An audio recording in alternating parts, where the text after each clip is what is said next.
مقامات میں تلاوت سننے اور سیکھنے میں آپ کی کیا رائے ہے؟ میری رائے کی کوئی قیمت نہیں ہے، بس مشورہ یہ ہے کہ کیا اللہ کی کلام کو، جو خالق ہے اس کی کلام کو مخلوق کے پیمانوں پہ تولنا جائز ہے؟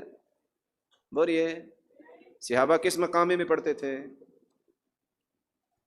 صحابہ کس مقامے میں پڑھتے تھے؟ یہ جو بیٹھے ہوتے ہیں جن کے چہرے پہ سنت کا کوئی بال نہیں ہوتا، ان کو اہل قرآن سمجھتے ہیں آپ؟ بولیے، یہ جو منہ ٹیڑھا میڑا کر کے اور ہاتھوں کے ساتھ وہ گانوں کی سریں بنا رہے ہوتے ہیں، یہ اہل قرآن ہے؟ یہ گویے لوگ ہیں۔ قرآن مجید کو اس ترنم میں پڑھو جو اللہ نے آپ کو دیا ہے۔ گانوں کی طرز پہ انگلیاں ہلا رہے ہیں، ہاتھ ہلا رہے ہیں، ان کا کیا تعلق ہے قرآن کے ساتھ؟ ان کو پیسہ چاہیے، پیسہ دو اور بھجوا دو۔ سگریٹ نوش اہل قرآن ہوتا ہے؟ ان کے چہرے پہ داڑھی نہیں، یہ قرآن، یہ اہل قرآن میں سے ہے؟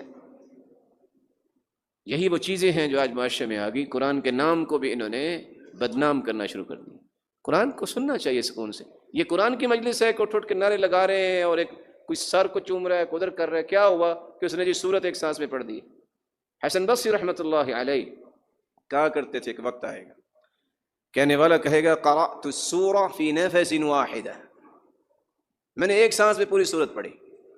واللہ ما هؤلاء القراء ولا العلماء ولا الحکماء ولا الورع لا کسرهم اللہ، اللہ کی قسم نہ یہ قاری ہیں، نہ یہ عالم ہے، نہ یہ متقی ہیں، نہ یہ حکمت والے ہیں، اللہ ایسے پیدا نہ کرے۔